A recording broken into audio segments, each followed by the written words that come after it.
Okay, this is reporting. That's the main thing. We always think we can. Always put- Right, right. And maybe I can get it. So then, Eminetta, whenever you're ready to. I think that's correct. All right. Let me know. The host would like you to. Oh, you muted us.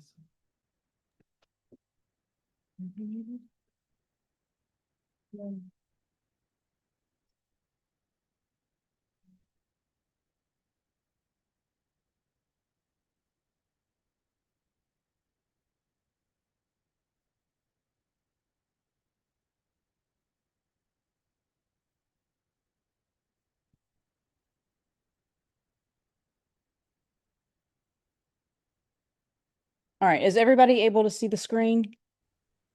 Yes. Presentation slides? Okay. Yep. You call the meeting to order. We're ready now? We're Yep. live? Yep. Okay. Good afternoon and welcome to Rivers GO Team meeting, where we will follow the agenda as it has been emailed to you and publicly noticed. I would like to remind everyone that this is a meeting of the GO Team. Only members of the team may participate in the discussion. Any members of the public present are here to quietly observe. For members of the GO Team, please identify yourself when you speak. I'm pleased to call this meeting of the River GO Team to order at 3:56 p.m. Our first order of business is to call roll. The secretary will now take the roll. Sure, give me a second to toggle back. I already took it kind of. Summer Clayton, Here.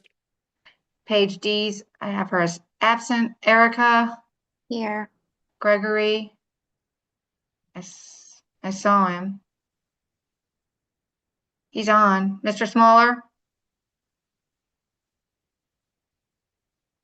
Wendy Sanders, Here. Alf Nelson, Here. me here, Early Smith, Here. Amanetta Somerville, and Mr. Mark Hardy. Speaking. Great. Here. I know. Do I not? Does everybody see? I see Mr. Smaller online. So I'm going to say that he's here. So we do have a quorum. Oh, was that me to do the quorum, or was that you, Amanetta? That's fine, Nicole. This is official action if we have a quorum present. Do we have a quorum present? Yes, we do. All righty. Our first order of business is to approve the agenda that was provided to you and copies are here. Oh, yeah. It is online as well. I motion to, oh, sorry. May I have a motion to approve the agenda? I motion to approve the agenda. A second. Second. All righty. Everybody who is in favor, please say aye. If you are opposed, please say nay. Aye. Aye. Okay. Passed.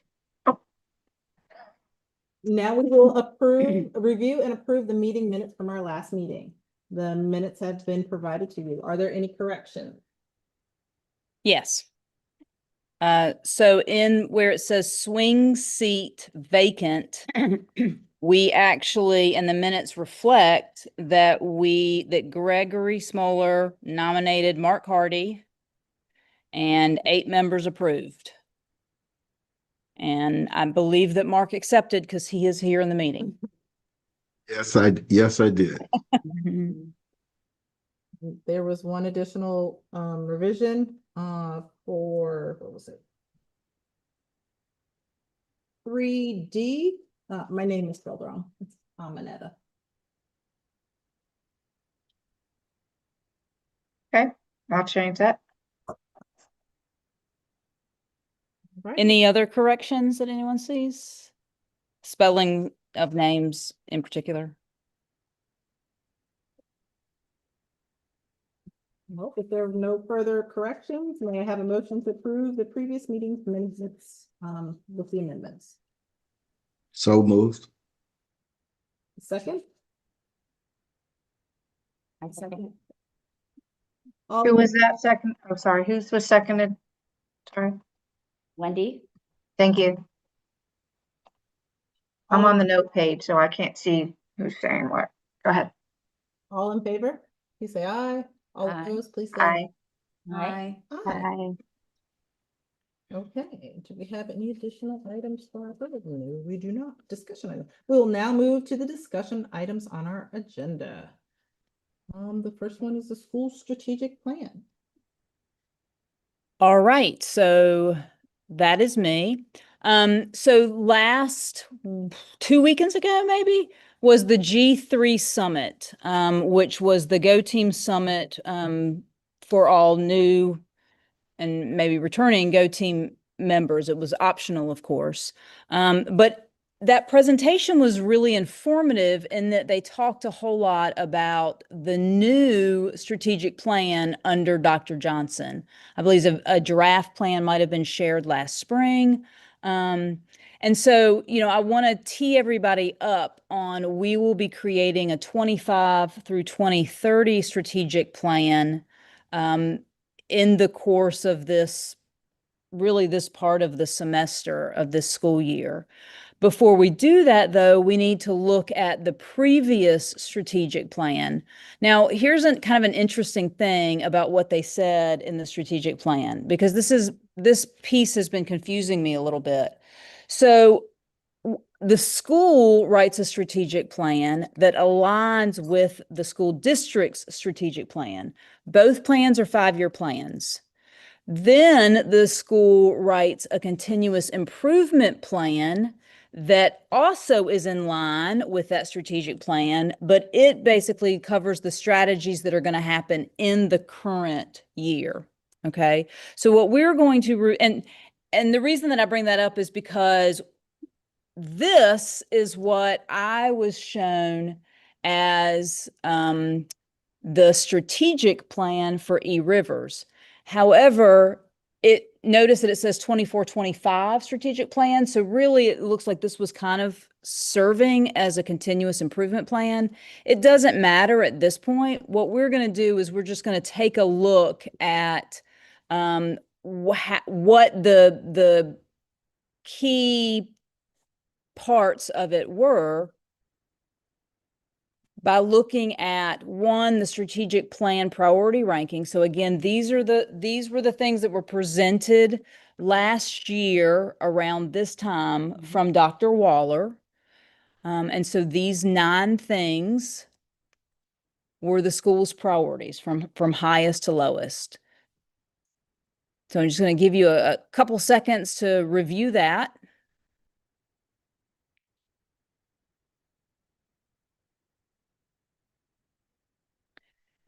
And then from that, the school created the continuous improvement plan that focused on these 3 SMART goals.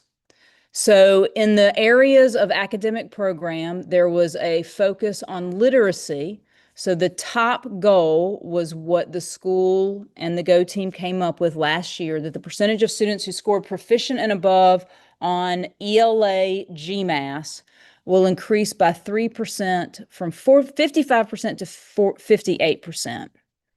Last year's 2025 GMAS score, which is being used as the key indicator of whether that goal was met, you'll note was 48.1%.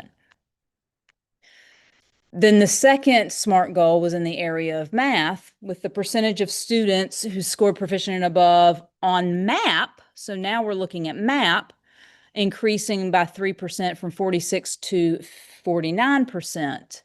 And the spring map showed the number of students that were proficient or above for E-Rivers was 41%. So those 2 goals were not met. The last goal around school culture really had 2 parts. The percentage of students who report to liking school will increase from 65% to 70%, and the percentage of students who report that students treat each other well will increase from 55% to 60%. So my administrative team and I pulled up all of the data that we could find, trying to determine what key indicator was used for this. we assumed that it was the climate survey. It was a survey, yeah. But when we go into APS graphs, there isn't a question that aligns to students liking school or reporting that students treat each other well. So one performance indicator that kind of aligned was, do students feel that they can go to most adults or all adults in the building Oh, yeah, I do remember that. for support? But there was, and I think there was another that might have been around bullying.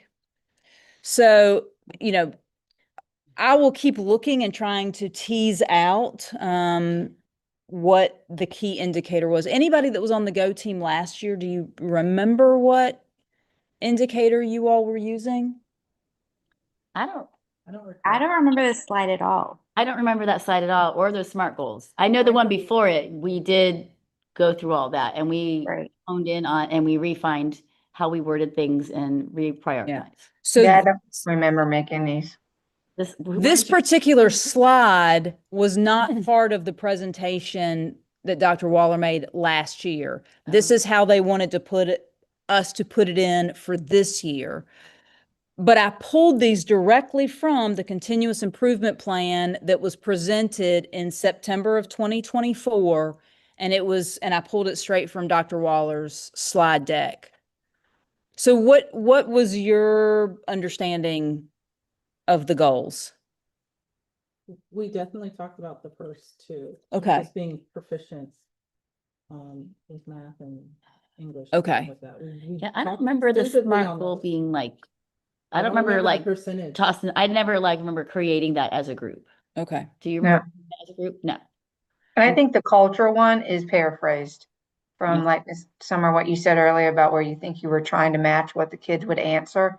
I think that's paraphrased down there, but I don't remember talking about it. Yeah, I mean, that was copied straight from Dr. Waller's. And I'm saying Dr. Waller's because it was in the presentation and it says principals presentation. So, and that's how it was written. All right, well, let's go ahead and just move forward looking at last year's data, because and there's a lot of data to sift through, quite honestly. Those of us that are here in person, we have this information in hard copy. And so I'm not 100% sure how it's going to translate on the slide deck. I am hoping that you all will be able to see the numbers, and I'll try to hit some of the high level data. So we're first going to look at map results. All right. So those of you that are joining through Zoom, are you able to see that and see those numbers? Yes, Yes. it's perfect. Yes. Mhm.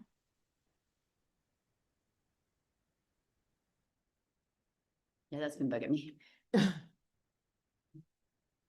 We've got two computers going here, one computer so that there's a camera of us, and then anyway, it's popping up little messages. All right.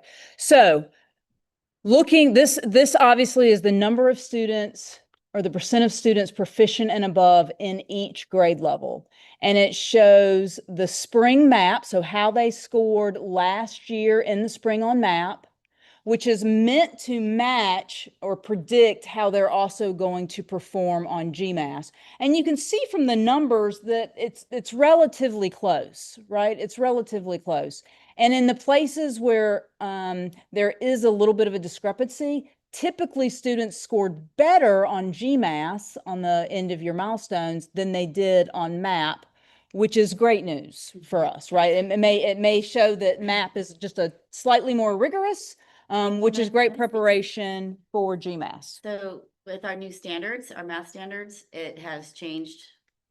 I see how math, it does not align, especially in the upper grades, like it used to. Mhm. Okay, so with our new math standards. So that really kind of accounts for this Absolutely. big discrepancy, 28% to 45% and 41% to 48%. But I would say kudos to fifth grade and to fourth grade, because even without having that map alignment, our students performed better on the GMAS. Any questions about this slide? Okay? No. Summer, will these slides be available, either Yes, on the website or otherwise? they sure will. Yeah, they will be posted on the website. And I can email them out to everybody as well. Yes, please do. That helps with note taking. Absolutely, absolutely. All right, so this next piece of data that we're looking at, again, we're still looking at MAP results. And this has us looking at specific subgroups. And again, it's showing you a MAP correlation to GMAS. So just to go through, so these are all of our students. So 53% of or 52% of our students were proficient or above in ELA on MAP, and 41% were proficient or above in math. When we start breaking it down, we've got students with disabilities. So with our students with disabilities, only 27% showed proficiency on MAP in ELA and 18% in math. This next category is English language learners, only 15% proficient on ELA and 15% proficient on math. We don't have a large Asian Pacific Islander, so I'm going to kind of skip over that population. Our Black or African American students, 39% proficient in ELA, 24% in math. Hispanic students, 20% ELA, 12% math.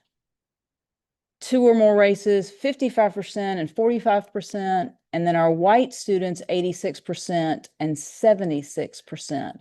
Notice too that they again scored better on GMAS. Any questions here?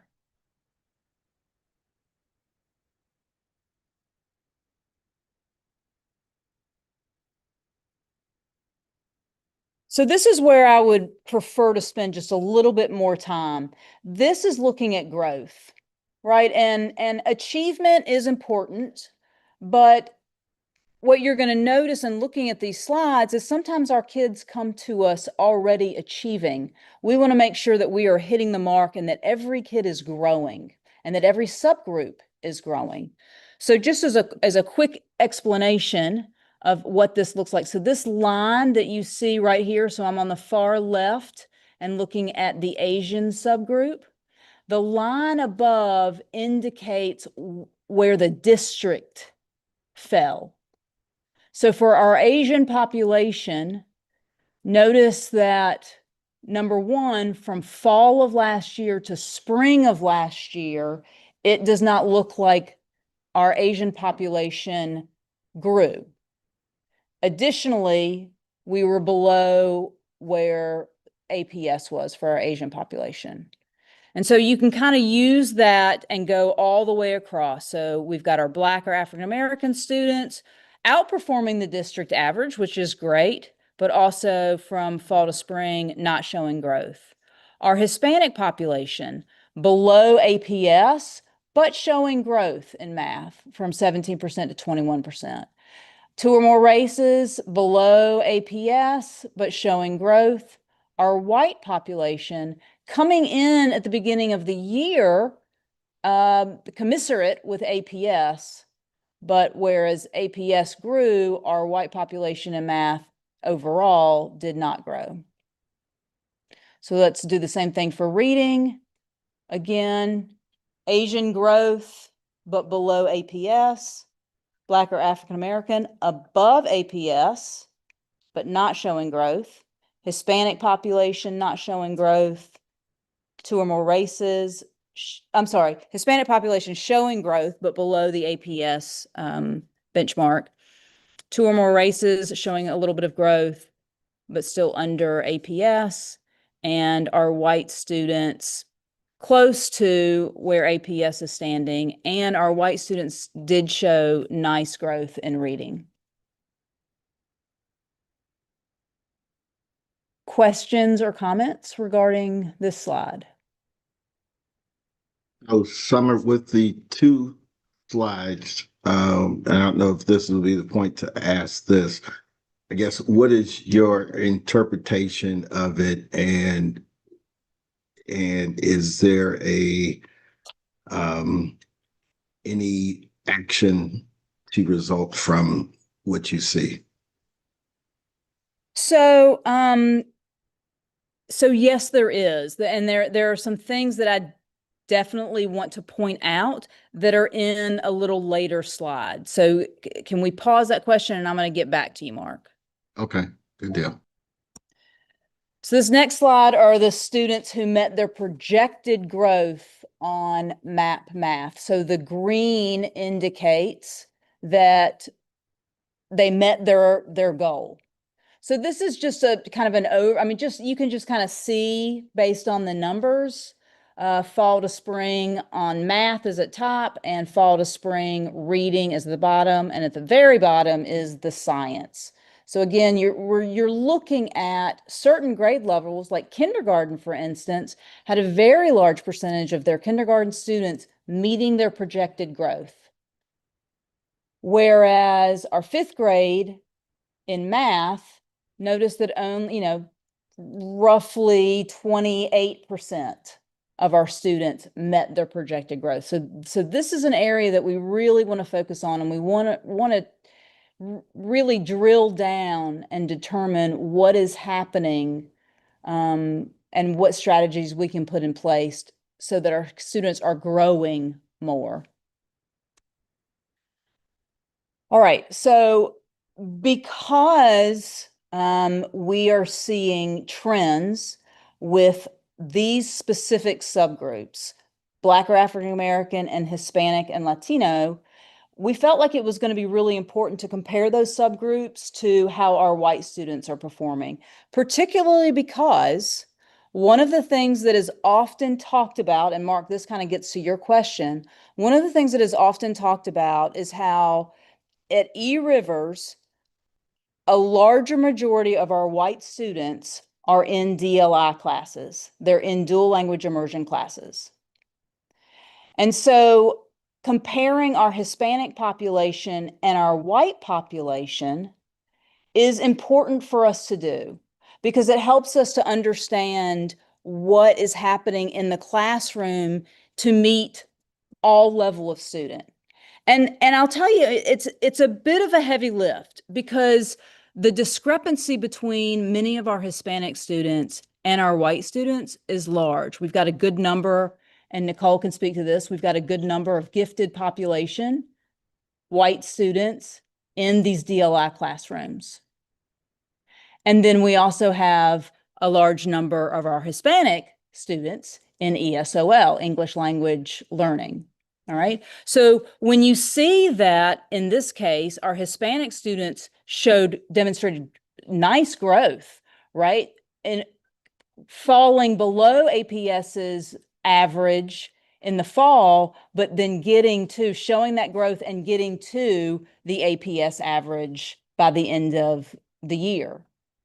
But notice that our white students fell. They're still above APS's benchmark, but they fell.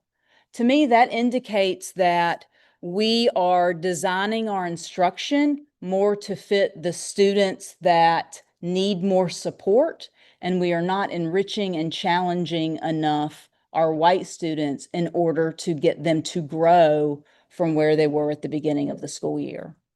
Ms. Clayton, In math, is this one growth or proficiency? Well, it's showing proficiency Okay. because it's showing fall to spring. It's also showing growth. Does that make sense? Yes, got it. Okay, thank you. Is it possible, and it may not be on these slides, but do you have a window into these metrics classroom by classroom? I do. And does it play out like that way you're able to compare kind of the DLI classes to the other classes? I mean, does that kind of, I guess, have you looked at that, and is that kind of coloring what you just said about kind of the DLI classes? Yes. Okay. Cool. Yeah. Thank you. So we are, one of the great things about Atlanta Public Schools is they have an entire robust data team. And we have access to what's called APS graphs. All of our teachers do as well. And so there is just a plethora of reports that we are able to pull so that we can really examine critically all of the data. And, you know, while that data paints a picture, it's up to us to try to drill down and figure out, well, why? Why is this happening? What is going on in our classrooms? And sometimes it's hard to make that determination without involving the teachers. I mean, the teachers have got to be a big part of that work. They have to be a big part of that conversation. They're in the classes and working with their students every single day. I can also tell you, being in education as long as I have, when you are creating these groups that are mixed, that have a wide range of abilities, the wider that gap between your lowest student and your highest, let's say, gifted student, the harder it is for teachers to differentiate instruction. Sure. Yeah. Because you're just having to create, Mhm. right? The curriculum is geared towards the middle average student. It is not geared for the student who needs a lot of scaffolding and support, nor is it geared for the student that needs a lot of enrichment and challenge.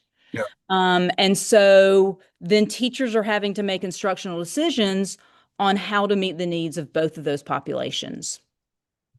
I did have a question for the Black and African American. 22% decline is quite Yes. significant. Yes. And it's quite concerning. Is there any insight on what could have precipitated such a decline? I don't have that information. I don't have that information. So like you, I'm digging into the data and we're asking questions. Now, Ms. Sanders is a math teacher. So, you know, I believe that there was a different math, was there a different math program or different math standards last year? So it's been a couple of years now. The first year, our data was actually quite good and they did not use it. Or at least the GMAS, I believe.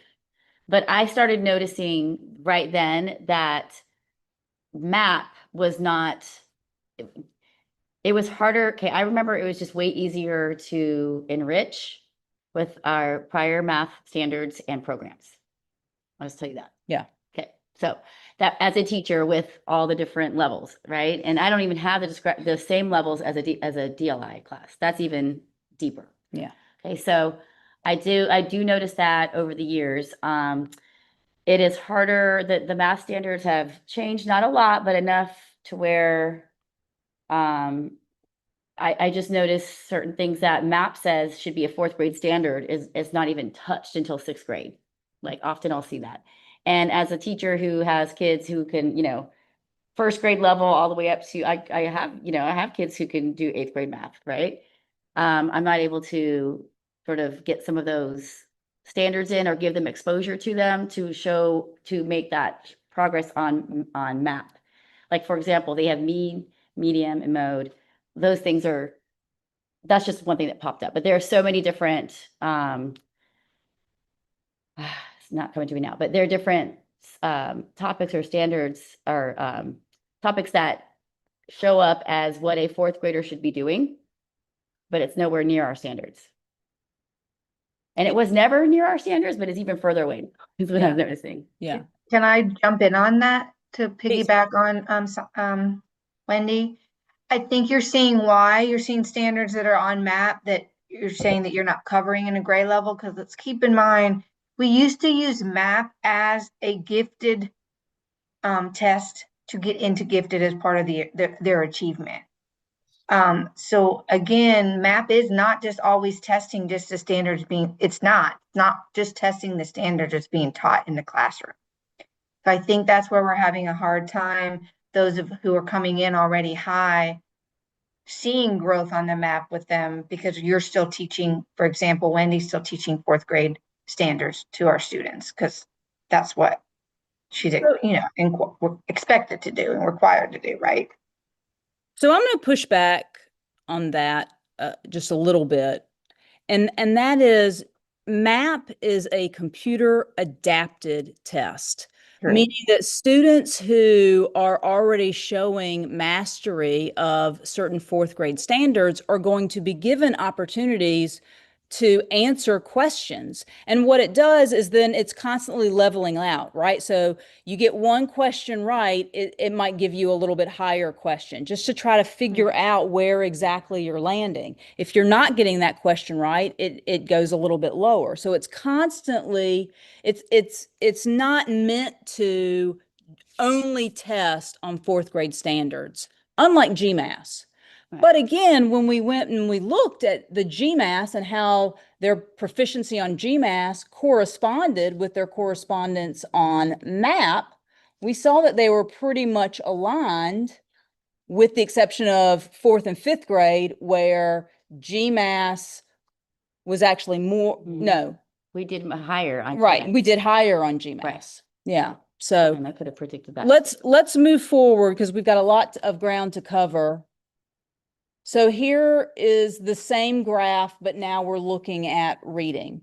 So again, we're not seeing the type of growth that we would expect from fall to spring in terms of the proficiency of our Black African American Yes. students. Seeing some growth with our Hispanic students. And in reading, we are seeing nice growth with our white students.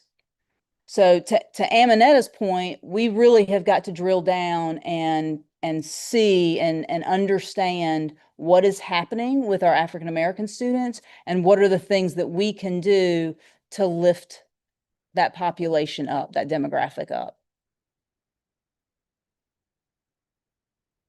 Fourth grade math.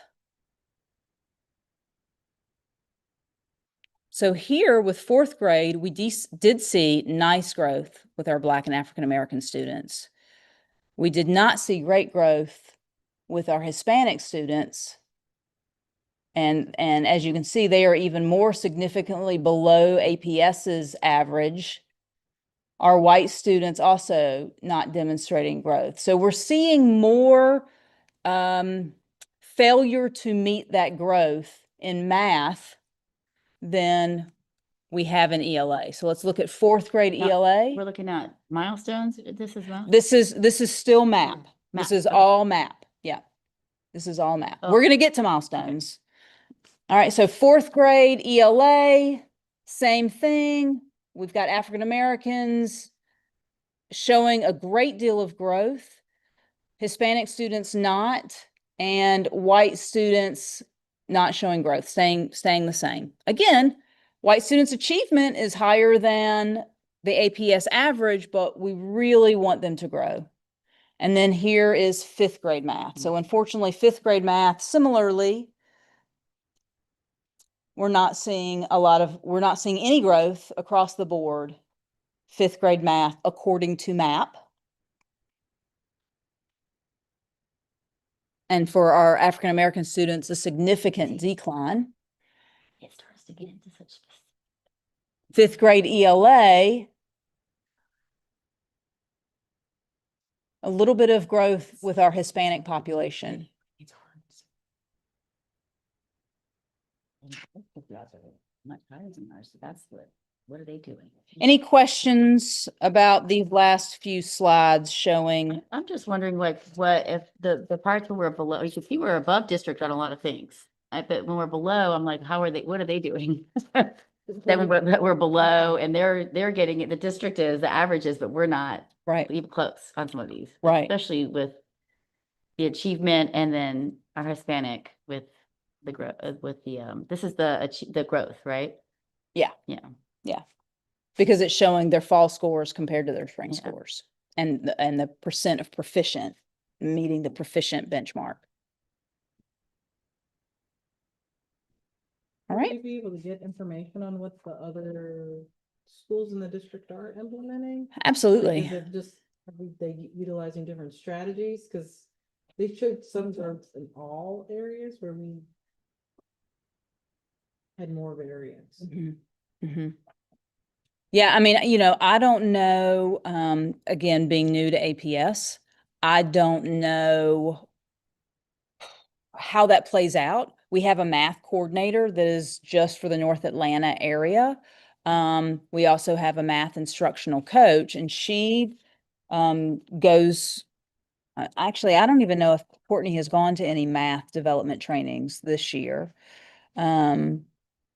So there, so there are some tweaks that are being made, but we have certainly, as principals, been presented with schools that are showing a great deal of growth in those areas. For me, I look a lot at Bolton. And in fact, Yeah. I've got a meeting on Monday with their principal, because when you look at, and we're not looking at this today, but there's CCRPI data, which shows things like growth, specifically on GMAS. It's not looking at MAP data, but Bolton met all of their growth targets. And so my meeting with Heather on Monday is just walk me through it. What are you doing? What are you doing? All right. So now we're moving into Does Bolton have DLI? absolutely. They have Okay. almost an identical demographic to us in terms of economically disadvantaged, in terms of Hispanic, African American, and white students, and they do dual language immersion as well. They're just a smaller school. Slightly. I mean, Not just much. not much. Not They much. used to, things change all the Yeah, time. So yeah, things are I changing. know they've grown a lot over there. All right, and these are slides actually that the teachers saw during pre-planning. At that point, they were still embargoed. We couldn't share them out with parents, but now that embargo has been lifted, and so I can share freely. So what you're looking at just shows third, fourth, and fifth grade, all just proficiency. And it's showing that proficiency from 2024 and 2025. So you can see a bit of the comparison. So, one of the first meetings that we had with Dr. Johnson, our new superintendent, as these types of scores were being presented, he asked us, how many of you first looked at the red? And a few people raised their hands, and he was like, now tell the truth. And then everybody raised their hands. And he said, I want you to focus more on what we're doing well. So it's hard to do, right? It's hard to do when you see third grade, for instance, going from 33% in 2024, well, actually higher than 33%. So let's call that 40% in 2024 showing proficiency or above, to like 20% showing proficiency or above in 2025. Now, to be clear, it's a different population of students. So in some ways, you're comparing apples to oranges. You could look at the 2024 third grade and compare that to the 2025 fifth grade. And there you'll see there's a little bit more alignment, right? Does that make Why, sense? why don't these don't add up to 100? Well, there's nothing written in this column, so you can assume that there's a number that is supposed to go here. It just what didn't appear on the graph, I think.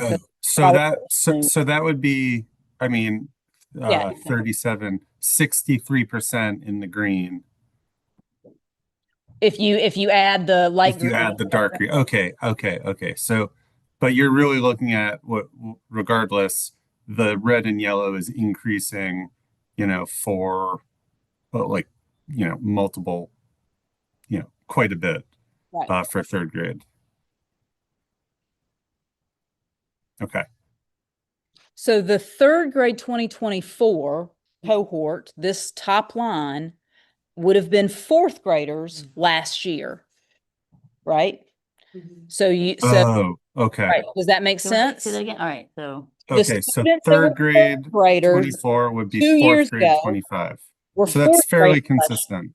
That's right. That's fairly consistent for that cohort. So it's important too, when we're looking at this information and we're comparing year to year, that we're making sure that we're looking at the same group of kids. Got it. And fifth grade is pretty consistent too, actually, if you look That's at it right. like that. So if we look at 2024 fourth grade, they would have been fifth graders last year.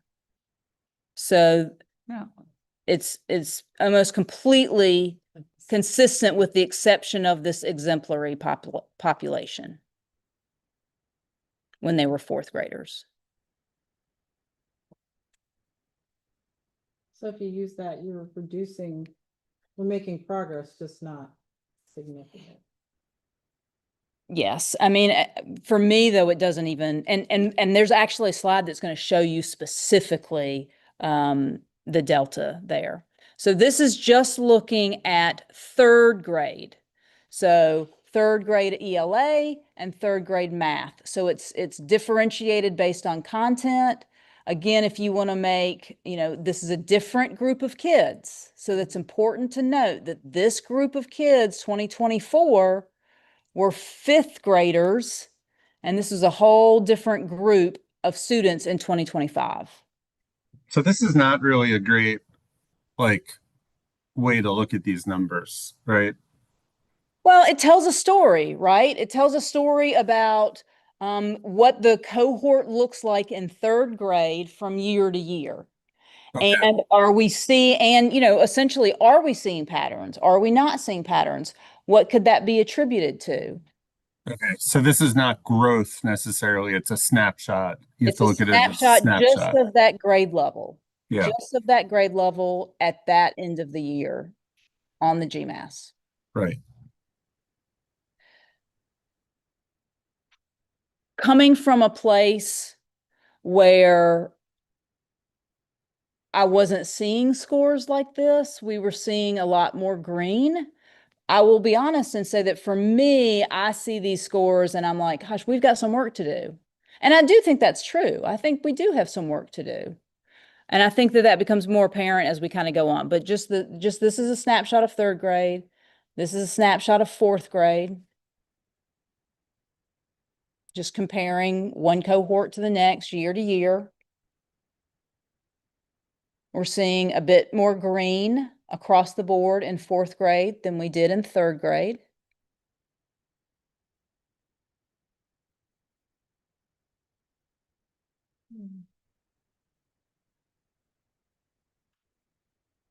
And here's fifth grade. Now, the numbers for science in fourth grade 2024 don't look great. Much better 2025. Again, different cohort. That's fifth grade. What did I say? Fourth. I meant fifth Okay, grade, yeah, but yeah. in 2024 and then 2025, different cohorts. But we were seeing some strong science gains last year, at the end of last year. Just fifth grade. Oh, just fifth. Just Yeah, fifth grade. and The numbers, to be the clear, numbers- only fifth grade takes the science. okay, okay, that's why the numbers are so lower. That's right. Only fifth grade takes science. Third, fourth, and fifth take ELA and math. Science is given again in eighth grade. And then once they get to high school, it's the end of course, not the end of That was grade. one of our goals, I remember last year about the science. So, making that improvement. Yeah, So that, I do remember that. yeah, And there was a lot of intentional work done around that. that's great. All right, so here is a very interesting data piece because it shows, and my understanding is this is comparing the same cohorts. So when we're looking at that top line, all of our students last year, so I know it says current year, but okay, so 2025, 52.5% were proficient or higher. But with that cohort, that's a decrease of 2.5 percentage points in ELA. Negative 3.8 in math. But look at the science score. They grew 17.2%. So while the proficiency is still lower than what we want it to be, that you can see the work that was put into science last year. And that is true for all of our subgroups. English language learners, Oof.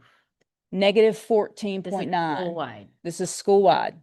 This is school, well, it's third through fifth Third through wide. fifth, yeah, Right, that's third right, through yes. fifth wide. Math had growth, but for our English language, I mean, again, these are such small numbers for our population of English language learning students. Again, nice growth for science. SWD, students with disabilities, 19-point growth. That's just wonderful. 7.1 in math and 22.7 in science.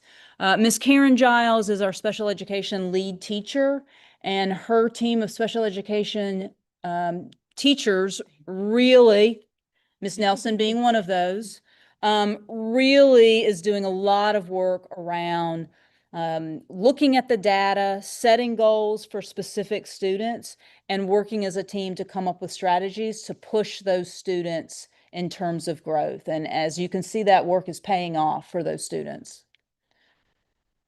Looking at our Black subgroup, we saw some growth, 2.5% in ELA, but we went backwards with math. But this was the largest subgroup, the largest achievement for the subgroup in science, which again is really great. Hispanic students, we only saw really a difference in science. Or growth, I should say, in science. So difference of negative 6.9 in reading and negative 5.3 in math. White students, again, we've already talked about this. There was some growth, but not a lot of growth in ELA. Negative in math, 15 points in science. And I'm not sure why it's saying that third grade and fifth grade are subgroups. That doesn't make any sense to me. So just disregard that part of it. Any questions on this slide? Well, I guess you can see that. If they just do, oh, but they didn't do fourth, okay. Never Right. mind. Yeah, I don't know That's why. silly. It should Yeah. have been third, fourth, and fifth. Yeah. Yeah, you can see that we really did push science last year. Like that really was part. I can't remember what part of that goal. It didn't come up on the slides, but Yeah. Yeah. it was. All right. So one of the things that we are being asked to do is talk about glows and grows. So on those slides, what were the things that you noticed we are doing well? And what are the things that we need to really maybe focus our efforts on? What were some things that came up for you all as we were going through it? Our science development, she's a big glow. And that was excellent. Everyone grew in all categories. Even where they were having challenges in others, everybody successfully developed. Absolutely. Absolutely. And I'll add to that our students with disabilities, huge growth Yeah. with our students with disabilities. Our grow is our math scores, especially for the subgroups. Mm-hmm. And that, and that glow also too, wasn't it? Our GMAT scores were higher and GMAS outperforming Ma- MAP in math for our fourth and fifth grade. yes. So based on so now let's talk a little bit about the areas that you all noticed are definitely places where we need to grow. African American students, as a subgroup, particularly in math, across the board. Any others? Any other noticings? Wasn't it growth just across the board? Like some, Yeah, we were kind of like, yeah. The end of the year, we seemed to be a For little bit math, left. yeah. It was kind of like all, Yeah, it was like for an both, all- really. yeah. Yeah, I mean, when you look at that last slide that shows the change over time, the delta, certainly we're seeing a lot of areas. I mean, English language learners their reading scores, negative 14.9, so decreasing 14.9 points in terms of proficiency in ELA or reading. And I would also say that a place that we also need to grow are our white students, right? Because across the board, those students tended, like our African American students, tended to go down. High achieving, but not showing any growth. We had a large influx, I noticed, of our ELL population. I feel like that has, remember there was a bigger jump last year, we were looking at that. And then I do notice that, so that was something newer for our school.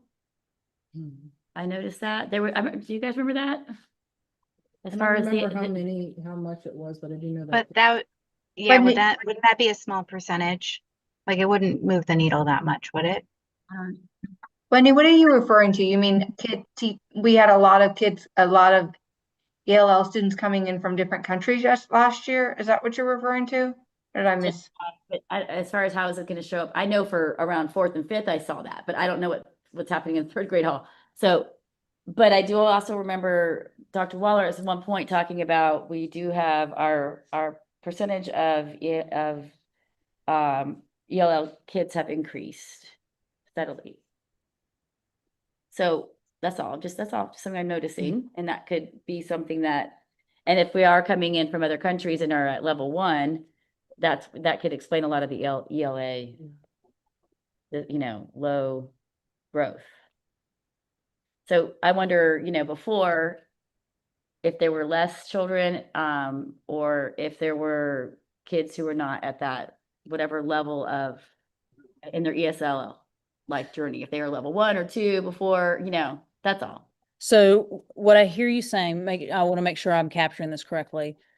Wondering whether the number of ELL students who enter the school in later grades, how that might be pulling down because they didn't get the foundational skills. Is that what you're saying? Right. Okay. And that we might just, not to say accepting bad scores, but what I'm trying to say is, like, you can't expect if a child is at a level 1 or 2, really low, it takes them a year to acclimate, Yeah. right? If they're coming in, like, we know some of these things. So but also wondering, is that, if that's not even an issue or anything to think about, then we do need to zoom in more, I guess, Yeah.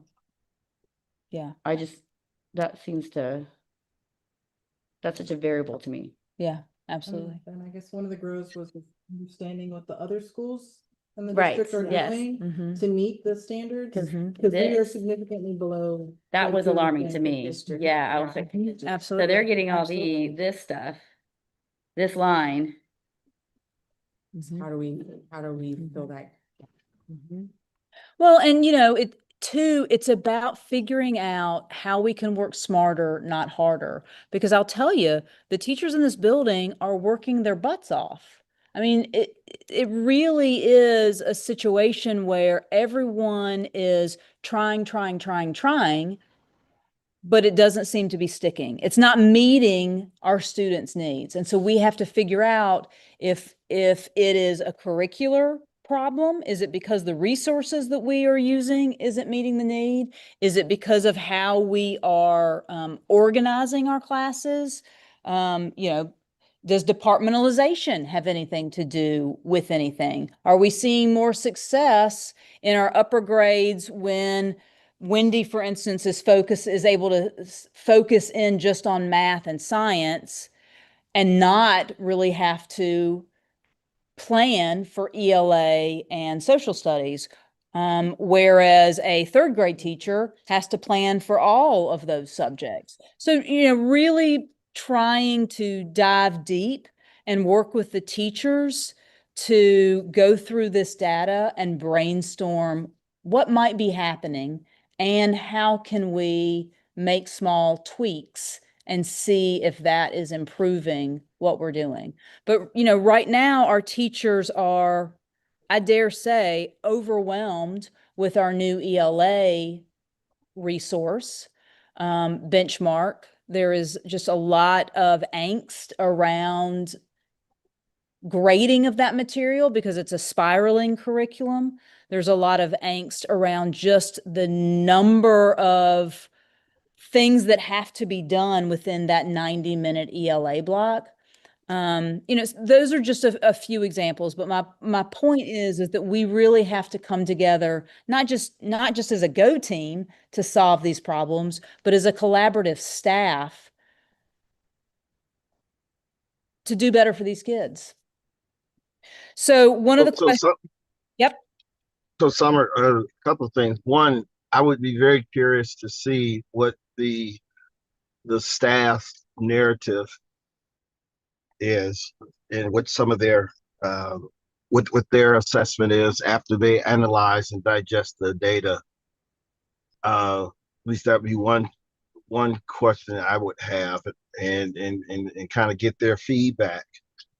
And then the other, candidly, and maybe this is a more broader question of kind of understanding why is there such disparity between the different groups, right?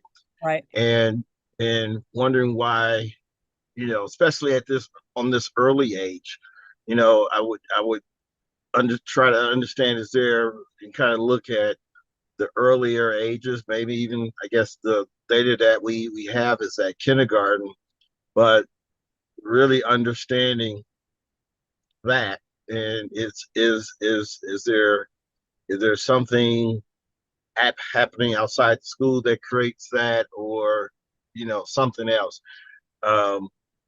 Just don't know.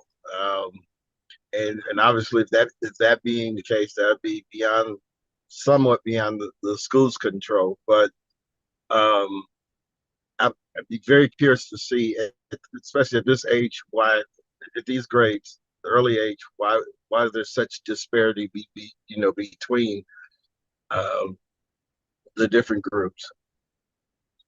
Yes, thank you for that, Mark.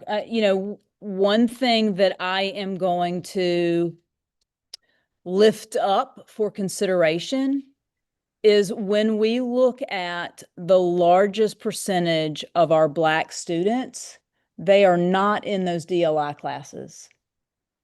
And so then for me, we have to look at what is happening in the traditional classroom and how do we improve the rigor in those classrooms.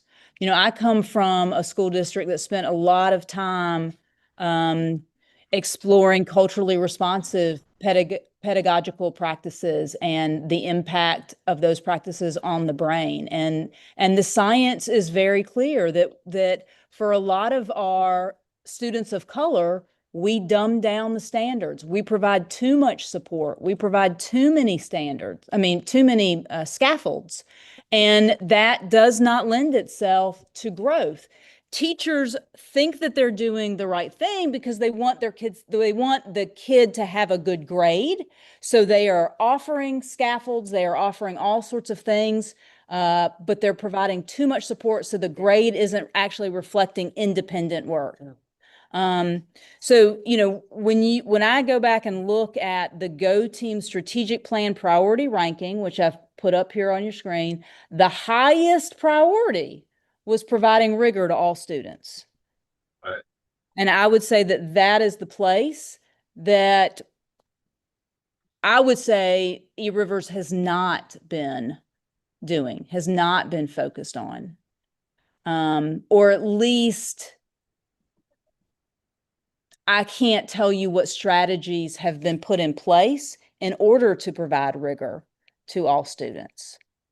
And sometimes what that looks like is taking a standard and not providing the instruction that meets the specific rigor that the standard is written.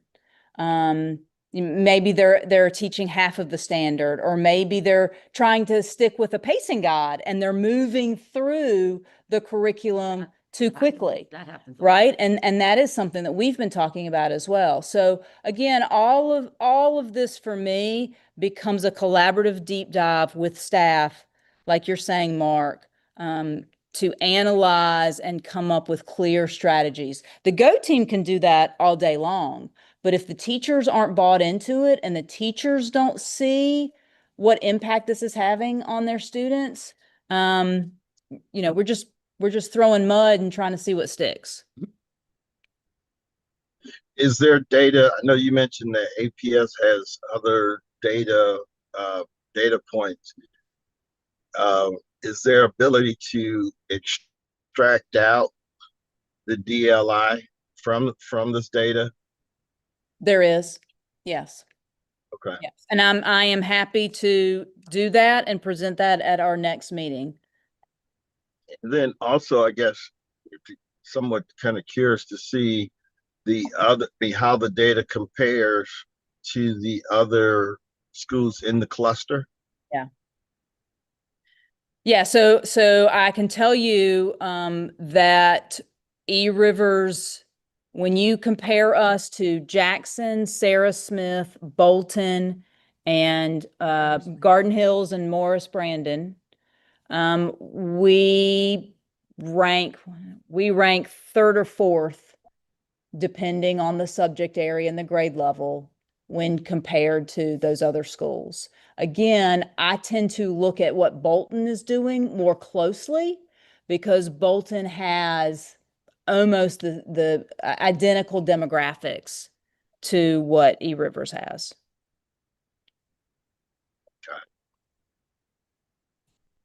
So going back to the data protocol, one of the questions is, just looking at the trend data from map assessments or the milestones, are there specific trends that require more focused attention? And I think that we've already lifted some of those up, but I just want to make sure that there's not something else that someone else wants to voice. Any additional comments?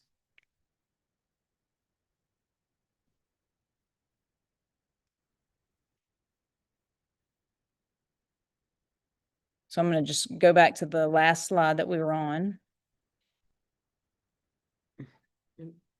I was just gonna let you, we have like 3 minutes till 5. 3 minutes till 5. All right. So basically now what we are being charged with. So again, we've been spending all this time looking at last year and looking at last year's data and looking at last year's strategic plan. We are going to be developing a new strategic plan and a new continuous improvement. And this is just showing you the timeline of when this work started, which it began all the way back in the fall of 2021. And now we are charged with developing the 2025-2030 school strategic plan. Here is the district's strategic plan. So again, you're going to have this in your slide deck. We're not going to spend a whole lot of time looking at this right now. This is really just more informational for you to kind of see what Dr. Johnson's direction is. What they also did is they took each of those focus areas, each of those goals in the strategic plan. They aligned them with specific categories and metrics. So Dr. Johnson has presented that he expects for each of these goals in each of these categories that the district is going to improve by 20% across the board by 2030. So he is asking us to create a strategic plan that aligns to this, not using every single metric, but pulling out a couple that we feel like need to be a focus for us in our strategic plan.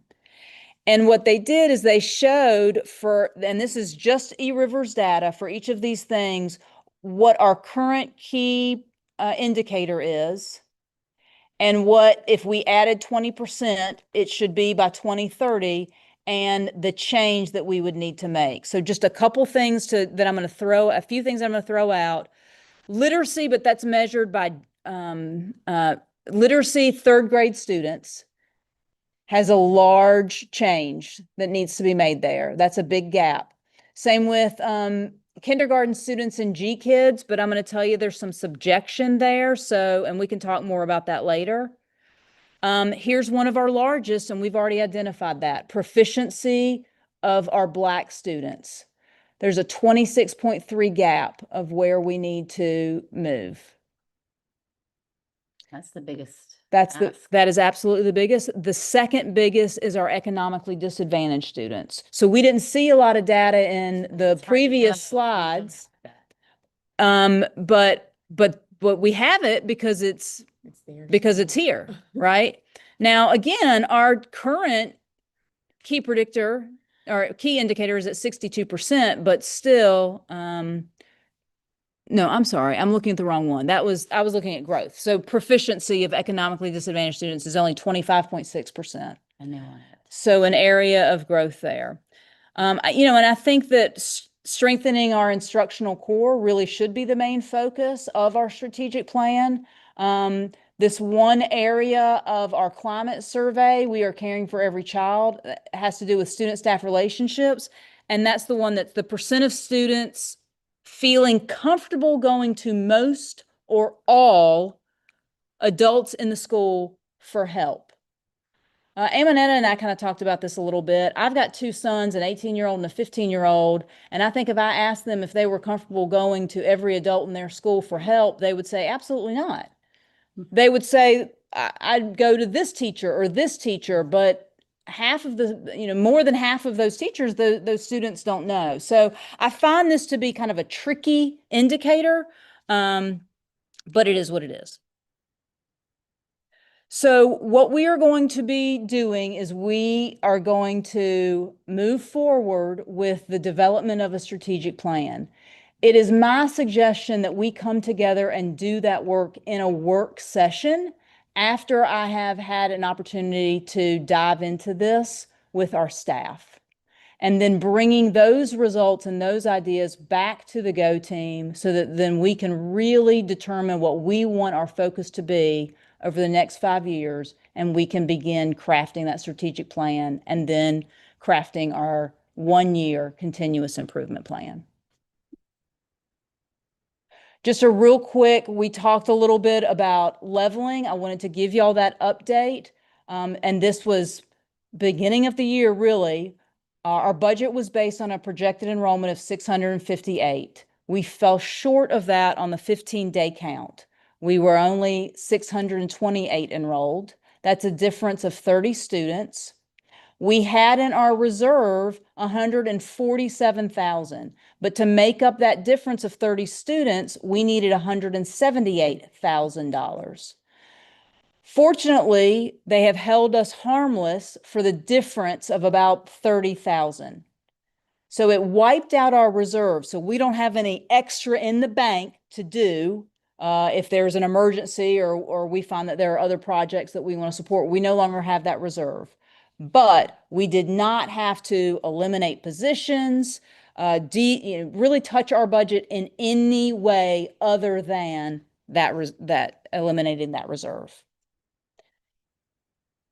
Here are our current numbers, just so you can see. So now we're up to 677. About 40 of those are pre-K, so that puts us at 637 in terms of funding. So still, your funding is only based on the number of kids K through 5. So we are still below that 658 mark of where we wanted to be. So that's just important to keep in mind especially when we begin next semester with our budget planning.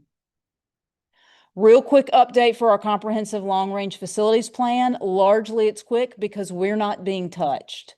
The most recent ways in which North Atlanta, the scenario for North Atlanta really only affects Jackson and Sarah Smith. They're no longer talking, at least it's not in the presentation, about Sutton and the elimination of the 6th grade academy. And I haven't heard anything about North Atlanta High School as well. I joined the call that they had probably a week or two, and they did say that Sutton was no longer happening. Yeah, that's great. That's great. So, and it's interesting too, because they're saying that with Jackson Primary, eliminating Jackson Primary and making Jackson Main a pre-K through 5 campus, they're able to increase their capacity and get, because currently there's only 491 students enrolled at the primary and the main combined, but that they have the capacity for 650 students on their main campus. Sarah Smith, they're going to have to renovate, which is contingent upon eSplost, but they're gonna add to their main campus to the tune of about 20 to 30 million. So any other questions about comprehensive facilities planning, since it doesn't really affect, oh, and they're not changing the zoning at all. So at some point, there was a concern that possibly overflow would come here, but because they have a plan to increase the capacity at each of those schools, no zones have been changed for North Atlanta. Okay, And that is the end of our slide deck. we have reached the end of our agenda. Is there any additional business at this time? May I have a motion to adjourn the meeting and a second? Me. Oh, Nicole. All in favor, say aye. Hi, Aye. thank you very much, everyone. Thank you all. And That was again, really good, really Who good presentation and seconded that? discussion. thank you, Greg. Thank you. And again, my sincere apologies that I can't seem to get this Zoom and YouTube live stream correct. So I'll keep hammering away at it. Who seconded ending? Sorry, I'm just trying to make sure I have it right. I didn't hear. Do you know who Alex, said, did you or Wendy second? Second. who said it? Wendy? They honestly, they both did, but you can put down Allison. Okay, thanks. All right. Y'all have a good one. Bye. Bye. Thank you, Early.